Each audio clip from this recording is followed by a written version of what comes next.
Year 4 and Year 3. Welcome back to The Secrets of a Sun King, and we are on Chapter 5. Okay? That night at the supper table, I told a lie. Easier than the last one, I said when Dad asked me how the spelling test had gone today at school. He'd caught me off guard.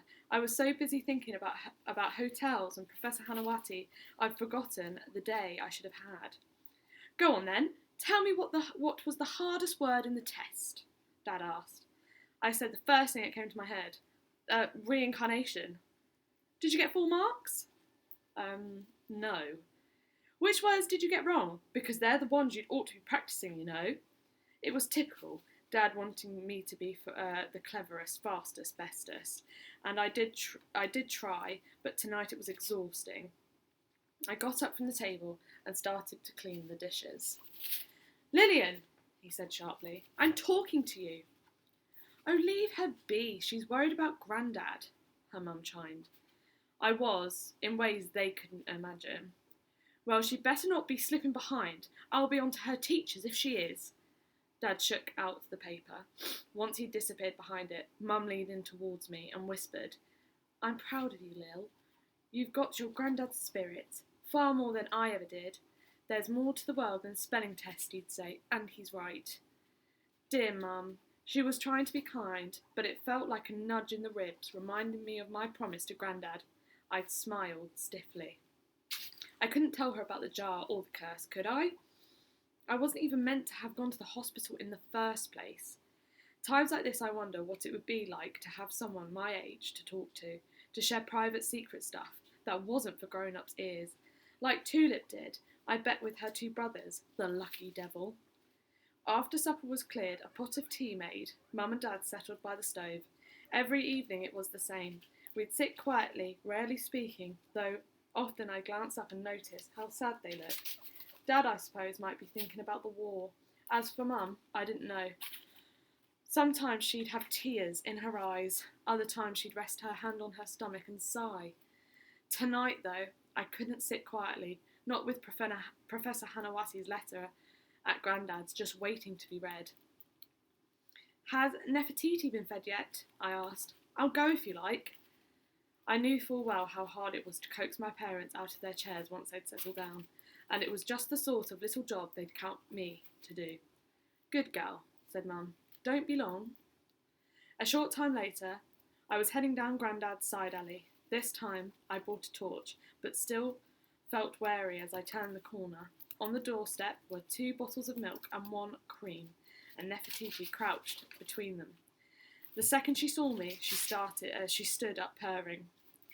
Glad to see you're happier tonight, miss, I said, crouching down to scratch her chin. She was probably hungry, I suppose. But when the door unlocked easily enough, I began to wonder if something was already shifting. Now I knew about the curse and what I had to do to break it. Maybe it was a sign I was on the right track. I felt odd to go inside with no Grandad there to greet me. The hallway was so familiar. The crooked lampshade had never bothered to be straightened. The coat stand, the stairs, the passageway leading to the shops.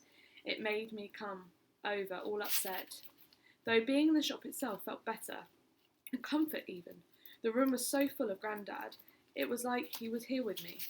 The shelves on every wall were crammed with books, plates, carvings, more boxes. Even the alarming bits, the strange face masks, the stuffed animals with glass bead eyes, were all reasons why I loved to come to visit. In the bay window was Grandad's desk, messy as ever. I flicked through coal bills, newspaper clippings, and a fair few of which I noticed were to do with Egypt, and more specifically, Mr. Carter. Moving a heap of notebooks aside, I found a half-eaten corned beef sandwich. A quick sniff confirmed it had been there for some time, longer than Grandad had been sick. He was like me where food was concerned. It'd take something really shocking to put you off what you were eating. What looked to be Mr. Hanawati's letter was underneath the sandwich. It wasn't a short one either, but a good 5 or 6 pages long and covered with stale breadcrumbs. The paper was tissue thin and a lovely unusual colour blue. I scanned it for a signature, which, oddly, was at the bottom of the first page. Like most people's, it was a squiggle, but I was able to recognise the H at the start of the name and the T at the end to know that this was what I was looking for. I sat down in the nearest chair. It felt strange to read a dead man's letter, a bit eerie, a bit sad, but I was intrigued to hear what he had to say. Wow. So the next bit is on the letter. So if you bought this book at home, great. If not, it's got a couple of pages now where Lily is going to read the letter. Okay. Dear Ezra, it began. You will know how hard it is for me to admit to being wrong, but I must tell you, your instincts regarding the Egyptian Canopic jars were right all along. It does, I fear, carry a terrible curse. We should have left them in Egypt where it belongs. The death of a young boy just days after he discovered it in the little rock-faced tomb was no accident, nor should we have argued and fought over the jar. We were good chums, Ezra, but we let the jar breed bad feelings between us. It poisoned our friendship, I'm sad to say. Many years ago you told me never to darken your door again, and I respect your wish. Now I find I must communicate with you. I have important, terrible news. Neither of us knew there was anything inside the jar, did we? Yet recently I discovered it holds a secret. Let me explain. For years the jar stayed packed away in my attic, all but forgotten. Last month something changed. For some unknown reason the jar began to play on my mind, and when I retrieved it from the attic I heard a rattling sound, indicating an object was inside. It struck me as strange that neither you nor I had heard such a sound when we brought the jar home all those years ago in such unhappy circumstances. On removing the lid, which took considerable effort, I found a papyrus scroll, rolled up tightly, folded and tied with a leather thong. There was also something stuffed in the base of the jar, a scrap of old linen, probably that I couldn't dislodge. It was the scroll that captured my interest, and so I set about trying to translate it. The writing was harder to decipher. It wasn't the hieroglyphics I would have expected to see on such an important document, but the informal Egyptian of a personal account. I spent hours, days at my desk, poring over this discovery. As finds go, it was almost as exciting as our first sighting of the jar itself. Remember that, Ezra? How we swooned when we saw it on the market stall. We could not believe Mr. Carter had dismissed it as an insignificant piece. How stupid he would feel now if he could read this translation. When you see whose name appears at the start of the account, you will understand my elation. Yet I have to warn you, my excitement was short-lived. On commencing the translation, I was overcome with a terrible feeling of dread. I can't describe it at all. These past couple of weeks I've suffered nightmares, headaches and fevers. The doctor says it is a nervous exhaustion, but I know it was something more sinister. Ezra, something linked to the jar. Of course no one believes me. My own dear wife looks across the dinner table each night as if I was insane. I assure you I am not. The jar is back in its box. I cannot bear to look at it, or even have it in my study with me any more. Every day I live in fear of some nameless terror. The curse is upon me. Much more of this. I will have to rid myself of the jar, for my own safety and well-being. Perhaps I might return it to you, who always understood its power better than me. Meanwhile, I'll send you what of the scroll I have translated so far. There is more to come, but my progress is proving slower with what remains. You'll be interested to read it. I know and I can, I hope, be of help. Your old friend, Salim Hanawati.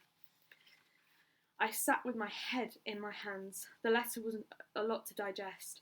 How uncanny that Professor Hanawati had guessed something awful was going to happen to him. It made me more scared for Grandad too, because the letter confirmed that the curse really did exist. So why, after all these years, did it start up again? And what happened, and what was wrapped, in linen in the bottom of the jar? There was no mention of the hotel Grandad spoke about either. The remaining sheets of paper in my hand were the translation, I guessed. Grandad was right. The writing was so tiny and cramped. So much so I had to move closer to the lamp to read it properly. Right, so now we go on to the translation of Professor Hanawati. Okay? Ancient Egypt, March, 1323 BC. I, Lysandra, have been trusted to scribe the final days of our king, Tutankhamun. Be warned, this is not the official account. Mine is about a boy who didn't want to be a pharaoh, who was at his happiest pelting my brother with pomegranates. I stopped, read the first line again. This was about Tutankhamun, the Tutankhamun, who Howard Carter was so desperate to find, whose name was in the news almost every day now. Just in case I'd got it wrong, I held the paper directly underneath the light. No, the name was still there all right, though I couldn't believe what I was reading. There's a saying amongst our people, let your face shine, because no one wants to live an unhappy life here on earth, and then be struck with it forever in the afterlife. So when I see Kai Kai limping towards our house with a face like an old goat, I sense trouble is on his way. Shall I call Maya? I asked him. Maya is my older brother, and Kai Kai's dearest friend. Only a short stretch of the courtyard separates our house from the steps to the royal palace, where Kai Kai lives. That's not his proper name. Maya made it up when he was little. He has been Kai Kai to our family ever since. My brother is taller than any of us nowadays. He has long legs, as thin as the stalks, but is strong and healthy and happy. All the things Kai Kai isn't, but Kai Kai is also King Tutankhamun of Egypt. Often I think he hates his role. It weighs down him, bores him. He'd rather idle his days away with Maya and climb in trees, hunting rodents. Neither has yet seen 17 summers. They are still young and prone to silliness. Our mother pretends not to see it, but I know she doesn't approve.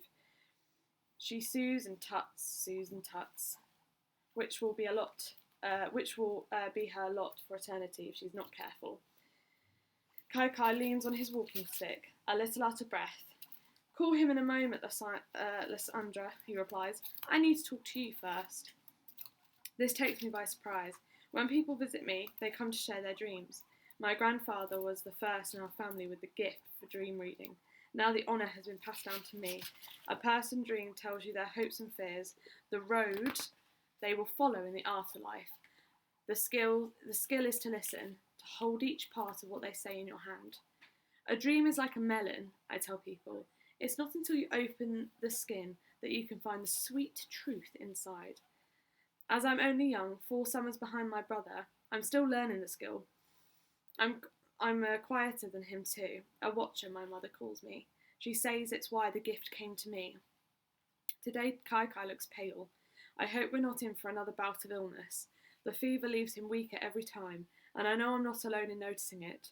There are those at the palace who watch Kai Kai, every limp, every sweat, every meal left untouched. No one watches more than his godfather, I, whom Kai Kai leans on like a son to his wise father. He does little without I's approval, and in my view spends far too much time seeking it. I don't trust I. He has the eyes of a hungry wolf watching a weakening lamb. Come inside, I say to Kai Kai. There's no sun. The wind off the river is too brisk for sitting outside. So Kai Kai follows me in, where the stove is hot, because my mother is baking. She sees us coming, bows and scuffles off, tucking the basket of already baked bread under her arm. Please sit, I say, gesturing to the cushions on the floor. Kai Kai shakes his head. He's glancing nervously towards the doorway, expecting Maya to appear. I don't sit either. Bad dreams? Terrible dreams, he hissed. For the last few nights it's been the same. I'm chasing someone, and though I run and run, I can't reach them. There's a fresh insect bite on his left cheek. He should have a net covering his bed. I wonder why his servants, whose job it was to tend to these things, isn't more careful. The fevers that come with such bites are dangerous. So too are the coughs that plague him every winter. Are you sick? I asked, because this sounds like a fever dream. I hear plenty of them, and they usually mean very little. No, Lysandra, for once I'm not. I'm more interested now. And how does it end, this dream of yours? I reach a dead end, a wall, a locked door, a ravine. It changes every time. He shivers slightly. Behind me, I hear animals growling, scorpions running across my feet. I mull over what he said, a coldness in my veins. I need to hear more of this dream. The person you're chasing, do you see them? I asked. I don't get a good look. Oh, he stops, startled as Maya strides into the room. My brother, wrapped in a blanket against the chill, looks more bony limbed than ever. Not trying to charm my sister, are you? He asks, giving Kai Kai a playful nudge. He's being ridiculous. Kai Kai has a wife, chosen for him by the men of his inner circle. She's very beautiful, with amber eyes and trailing black hair, though she's almost as old as our mother, which people say is why her babies don't tend to live. Go and jump in the river, I tell Maya, scowling. My brother grins. That's an idea. Coming, Kai Kai? Once they've gone to get up to whatever mischief takes their fancy, I let out the long, worried breath I'd been holding in. The dreams of Kai Kai trouble me. The sun stays hidden for days on end. Everything is cold. The ground we walk on, the water we bathe in, the linen we wear. Kai Kai's father was a wayward pharaoh who had favourites among the gods. He brought chaos to our country, and people are saying God Amun is still offended, which is why the sun refuses to shine. I've never known a winter so miserable, or so dark, Mother says. She keeps our oil lamps lit all day, so we can see enough to sew. I'm struggling to concentrate on my scribing work. All morning I made mistakes on the papyrus. Mother scolds me. Whatever's the matter, Lysandra? Come sit closer to the light. But my mind keeps wandering back to Kai Kai's dream. A dead end means something, or someone, is blocking his journey through his life and on to the next. It's a bad omen. So too are scorpions, which conjure up all poisons. I can't explain to Mother that the darkness isn't in the room, but in my head. We were saved by Maya, who rushed in from outside, bringing the cold air with him. I have news, he said. The king's decided to hold a feast day for Amun tomorrow, to win back his favour. I has decided it, you mean, I muttered, yet despite my mood, I'm glad. I missed the sun. What can we do to help, Mother asks, ever practical. Your flatbread, Mother. Kai Kai is requesting it. Mayan turns to me. Can you help Roti with the horses? There's going to be a chariot race. For once Kai Kai's dear godfather is letting him have his way. Chariot racing is one of Kai Kai's favourite sports. It's also dangerous, noisy, smelly, and both thrilling and terrifying to watch. He's not taking part, is he? I asked. The thought made me anxious. Maya laughs. Don't look so worried. It's a feast, not a funeral. I pray my joyful brother is right. And that is the end of chapter 5. And now we are going to be reading next week chapter 6, part 2. Okay, so we're getting quite far in the book now. So go and see if you can answer your guided reading questions. Well done, guys.